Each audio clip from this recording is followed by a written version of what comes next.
you guys know who I am. I'm Ken Okazaki, but a lot of you might not know. Wait, hold on. Am I pointing the right direction? There we are. You are Janaid. pointing the This is right my guy's direction. I buddy. got it. There we are. Let's touch fingers. Ready? Ready? Touch. There we go. No, Boop. you missed. ET situation going on here. You guys might be wondering what's this all about. Now, I made a post just a couple days ago about how I'm going to be way more active, and I renamed the group. It's Video Machines and Marketing. Now, the reason it's machines and marketing is because when I was trying to teach all about how to make money with video, I've had a lot of people just ask me, well, how do you draw on the screen? How do you get the Mhm. lighting so good? How do you make the background blurry? These are the questions I'm getting all the time. So I thought, well, why don't we also talk about the mechanics or the machines that allow us to do these cool things? And there's no better person in the world I know than this guy here, Junaid. So this is Video Machines Mashup, right? That's the working title so far. We might change it. That's Put right. your suggestions down below. What should we call this weekly thing? So we're going to go live at least once a week. Sometimes it's going to be both of us. Sometimes it's going to be just Junaid, but it's going to be all about how to set up your home studios, how to use the lights properly, how to get better sound, video, the whole thing, and how to do all that wizardry that sometimes you see us do, drawing all the screens and stuff like that. So Mm. that's what this is about. So today we got two lessons for you, and I'm going to teach one. Junaid's going to teach the other, and this is based on mistakes that we see people make a lot.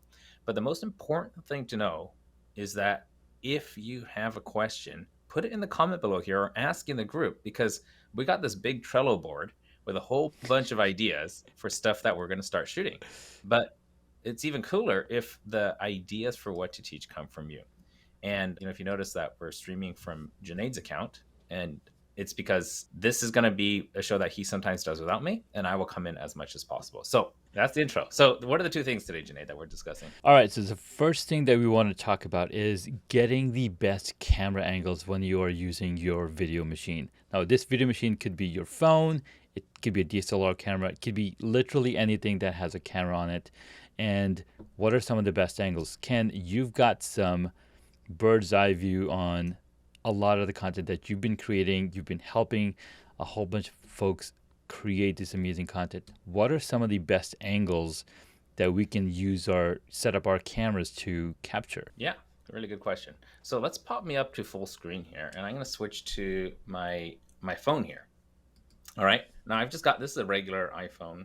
It's not even the latest one. It's iPhone 13, and you can kind of see my office a little bit janky back there. I don't want to show you too much, but let's talk about angles here.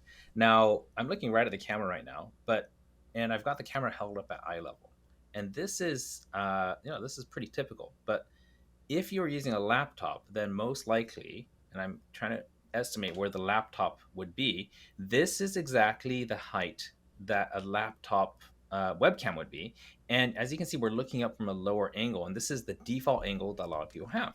Now, the problem with this angle, even though it's convenient because it's, you can, that's the laptop angle, we Mhm. call this the nose hair zone, because literally you're looking up my nostrils and seeing my nose hair. It's not the most flattering thing. Here's what else is going on. I've just put on like probably 30% more body weight. You see my face looks fatter. You're going to see my shoulders and my chest look just bigger, and everything just kind of, if you imagine, you see the lines here, right? You see the curtains there, and you see the wall there. It kind of Mhm. tapers into a triangle. And what that's going to do is psychologically suggest that everything gets bigger as we go down further.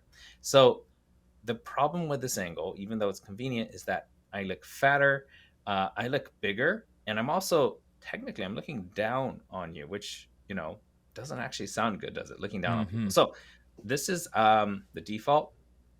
This is the one you want to avoid, though. Now, as we go up a little bit higher, we're at exactly eye level now, and this is what I call the peer zone. And this zone right here, if you need, you can take a tape measure from the table to your eyeball, and then take that measure your webcam.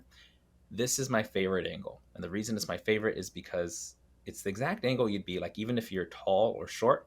If you sit across from a diner while you're eating, then when you sit down, the height difference is drastically reduced, and you're going to be looking as if you're talking to someone across the table at a diner. You're at peer level. No one's higher, no one's lower. It's very comfortable. Okay. And this is the one that, if you're not sure where to start, this is the one you want to do. Bring the camera exactly to eye level. When I say the camera, I mean that the little black circle. Okay, not the camera body or the whole thing. The circle is Mhm. where the center of the circle is where your eyeball needs to match up to. And here's the third angle right here. So I'm way up high looking down. Now, you remember how I talked about the leading lines pointing down? this tapers down to a point, and the effect that's going to have is going to make me look thinner. Girls love this one.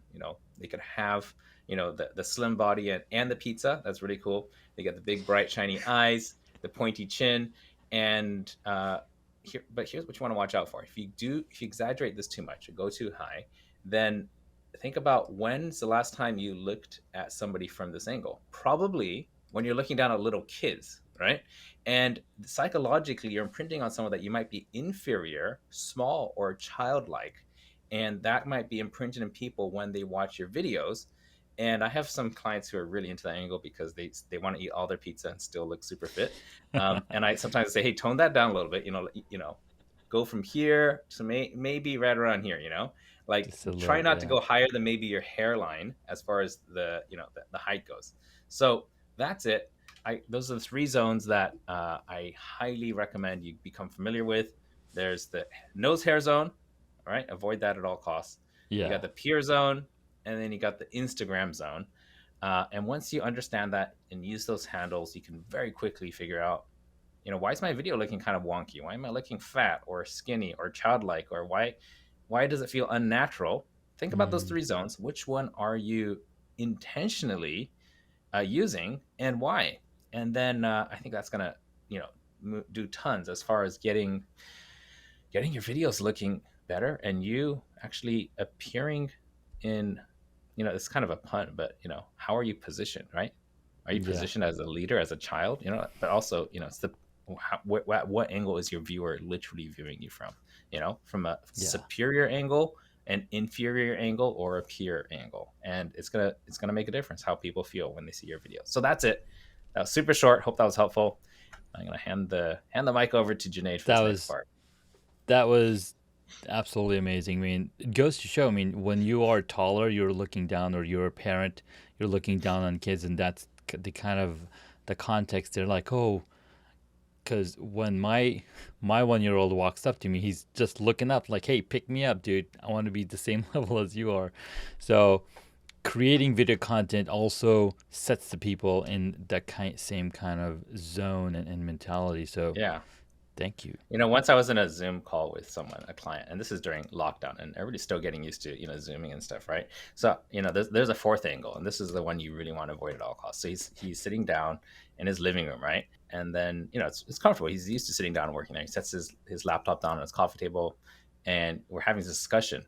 And I realized, shit, there's one more zone, and we're gonna call this the basic instinct zone, and that's the one you absolutely must avoid at all costs. And I was stuck in the basic instinct zone with this guy, and I said, dude, Oh my god. pick up your laptop or shut it off because I'm not having a conversation with you from this angle. And that was a basic instinct zone, and we're never gonna repeat that. Oh my god, that's too funny. That's too funny. All right. So in the next video, the next thing that we wanted to talk about, how can you do multi-streaming or multi-platform streaming using Ecamm Live? Now there's a ton of different platforms out there. There's StreamYard, there's BeLive, there's Vimeo has its own service. You can do live stream directly from Facebook, directly inside YouTube. But then there's applications that make your life a lot easier. And we've been using Ecamm Live that enables us to bring in people from other places in the world. Like Ken here is in Japan, which is 12 hours, 12 hours in the future, and I'm here in the US. So we're able to bring in people from all over the world using this platform, as well as, of course, there's Zoom and there's Butter and whatnot. So how can you do live stream to multiple platforms using Ecamm Live? Now, because I'm doing live streaming inside of Ecamm Live, I can't technically show you the process of how I would set something up, but I could show you how you can set up multiple destinations in this platform. So for that feature, for me to show, I'm going to enable the cool thing called the live demo mode, where you can see all of the things that I'm looking at in my little area over here. So in the middle, I've got the main video window. This is what you set up, activate and deactivate. I can bring in Ken. I can switch Ken over and say, hey, I want to add Ken to the left side of me, or I can simply click here and say, hey, I want to put Ken back on the right side. Again, it just makes it really easy, and you can set up placeholders. So if you have multiple guests, you can say, hey, I want Ken always in guest one position, and then I want somebody else in another guest position, and you can essentially change that. And then you have the scenes window and the overlays window. But what we want to focus on in here is how to set up multi-streaming. So I'm going to pull up the preferences window, which is on a different screen for me. And when I bring it in this window, you can see that I have multiple destinations saved in here. And when you start with Ecamm Live, you probably don't have any destinations shared. You would simply click on new, and it would give you all the different destinations that you can live stream to. Now, Facebook, YouTube, Twitter are very straightforward because they have enabled live streaming for a long time. LinkedIn, you need to get access to. Your account needs to be approved. You have to request access to live stream to LinkedIn. Yeah, I Twitch is remember when again. for LinkedIn, man, when I requested it took a long time for them to Mhm. finally approve it. And I don't even Yeah. go live there right now. I did it once or twice, and I was just like, we'll see. But yeah, that's the only one where you have to Hmm. explicitly ask them permission, that you have to explain, like, what's your show going to be about? Who's it for? Do you agree Right. to all these terms and rules and blah, blah, blah, blah, blah? And I'm like, whoa, But I guess they just don't want it to become a spam fest like some other Right. platforms have become. So, it makes sense. They are also a newer company. I mean, there's about half a billion people on LinkedIn, so it's a newer platform from that perspective. I tried 3 times, and then I gave To up request? to request to live stream, and I gave up. It's like, forget it. And then somebody came to Dude, me I and just copied and pasted the same thing for on a weekly basis on a for like weekly basis. Okay. 3 months or something, and then eventually just gave it to me. Wow. Yeah, so I was like, okay, let me try again because somebody came to me and like, hey, I tried it 7 times and they finally accepted. Like, really? So I can apply again. So then I went and applied and I got it. Yeah. Twitch is again, they've been a live stream platform for a long time. You can broadcast to Twitch without a problem. Uh, Amazon Live is another place that you need to request access to. You got to have certain. This only really makes sense if you're in the e-commerce business, the Amazon one. Yes, Amazon makes a lot of sense. And then again, Instagram was recently added to the platform. And again, you have to have a certain number of users or followers on your account to be able to live stream to Instagram. So that's how you would connect to new platforms.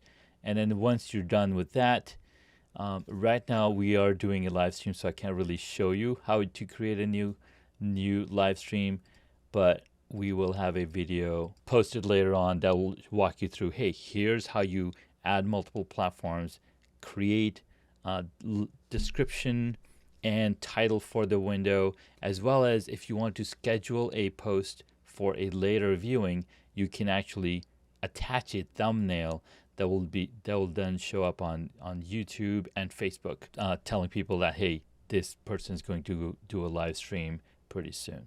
So that's it from my end on how to live stream using Ecamm Live to multiple platforms. Yeah. So a lot of people might be wondering, well, why use Ecamm Live? And Janae, why don't you tell me? Like, I've got my own reasons, but why don't you tell me why you choose it? And because there's a lot of options that are really good. StreamYard is a Mm-hmm. really popular one. A lot of my clients and a lot of my friends use it. OBS is the OG. They've been around forever. There's Mm-hmm. Streamlabs OBS. There's, I could keep going down the list. There's a lot of them. There's But why 30 this one? plus live streaming platforms that you can live Yeah, stream to. with really similar capabilities, right? Mm-hmm. You could do Oh, interviews, you could do split screen, you could share, multiple cameras connected to your Stream Deck and things like that. so one of my main reasons why I love Ecamm and why I use Ecamm for live streaming is because it is a native application running on your computer. You don't need to open the browser window. You're not living on borrowed territory, which is if your browser window is not working, you can't do live stream. Well, that's not fun. So that's why Mm. I like Ecamm Live because it is a native application running on core uh, on your machine. Plus, it has a ton of customizability that we been able More than to, most, right? one of the most customizable options in here. You can have overlays, you can have video windows, you can have like all sorts of things that I haven't even touched the tip of Yeah, the I'll tell you iceberg why. For for. me, it's been a it's the one I end up using. Well, it's the one I started using it because some of my clients were using it, and I was just like, hey, that's cool. And I downloaded, I played with it, and I was like, oh yeah, this is cool. But it's actually the first one I really started using regularly. Before that, I just Mm, dabbled, here and there. But I was mostly just going live from my phone. And mm-hmm. then it's the one I actually learned on about live streaming. So it's just kind of the one that stuck. But then after I learned it, I went and dabbled with things like OBS Yeah. and StreamYard and stuff. And then I don't think there's one that feels as polished and as full featured as Ecamm if I compare them all. Now, OBS obviously they probably technically have the most features, but that also means that it's like buying a used Lego kit. Anybody can it is, like, hey, my neighbor's, 5-year-old or teenager, has been Yeah. buying, playing with tons of Legos, and you get all these used and kind of worn pieces that kind of fit together and don't always work that well. But sure, it's Mm-hmm. got technically all the features, right? But Yes. when you put together a Star Wars spaceship with a bunch of spare parts from other Lego kits, that's what you get with OBS. It works ish. Oh, I think that actually, I'm gonna walk back that statement Walk I made. back, okay? For gamers, I think it's way better supported because gamers are making tons and tons of mods and customizable Mm, plugins. But for people like us who are teaching, like coaches and agency owners, that's the majority of people in the group. um, a lot of those things aren't useful, like having like lightning zap across the screen, or having mm-hmm. like sharing your PS5 screen, like all those kind of features you're not even Right. going to use in, or sharing VR, or doing green screen with camera tracking. Those things are actually quite supported, but it's just not the features we need. So Yeah. yeah, that's but I think that for someone just getting started, Mm-hmm. trying to choose where to go, I've got one in my mind that I'd recommend to most people, but how about you? Like, they just want simplicity and they don't need all the features, but they want it to be easy. Well, StreamYard comes to mind mainly because of the support and the growth of their own platform that they've done. I think this was a couple of years ago, where they purchased Hopin, where now you can do entire virtual events using that platform. So StreamYard, with the latest update, you can do a lot of the custom layouts. So, for example, we are now right now side by side, but if I were to, instead of crop selection, I could just do full screen for both of us. That's the default setup that StreamYard had back in the days. So they've had the cropping, they had the full screen, but then now they've enabled custom layouts for video cameras. So if I were to add another video of mine and say, hey, I want this guy to be over here like this, I could What's do funny is you're that. explaining StreamYard, but we're doing it all on Ecamm. I know, right? So the reason I'm explaining is because they've brought in those same functionalities to run inside a web browser and Wow. enable it to for everybody. Yeah.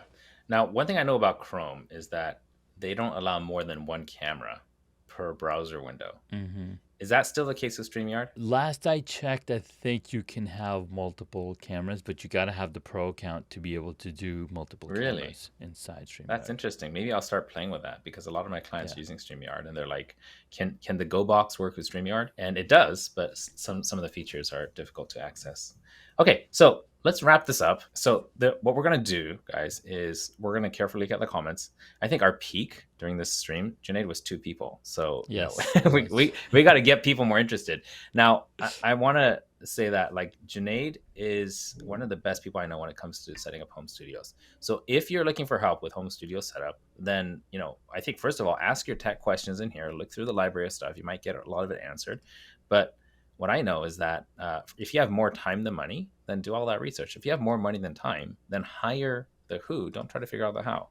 And Junaid is Mm, based in the U.S. and Virginia. He might be able to come over and do something for you physically, or help you do it virtually, which is what he has done for a lot of my clients. So I just want to let you know that he is what I would consider an authority inside of here. I think there's kind of an authority badge we could put inside this group, right? the So we're going to expert, fix the you up with one group of those. expert. Expert, that's what it is. Group expert, right? So for the machines part, group expert. Yeah. Also, um, if if you are looking for a mobile setup, as you can see, Junaid, he brought the proper shirt. I'm not rocking the merch today. GoBox Studio, we provide everything all in one, so that all you have to do is plug in your laptop and choose the software. Everything else is provided, and that's wireless audio, streaming capability, cameras, lights, mobile, standing desk, everything. So if you're looking for something pre-made, let us know, and we'll fix you up with a GoBox Studio. Love it. Thank you so much. This was a lot of fun and a lot of insights. I mean, who would have thought that there's a camera angle called the Basic Instinct? Yeah, the Basic Instinct angle. Yeah, that. That's what we should retitle this one. The Basic BIA. Instinct. We'll call it Basic Instinct Lesson. All All right, right, that's sweet. it, guys. Take care, guys. See you later.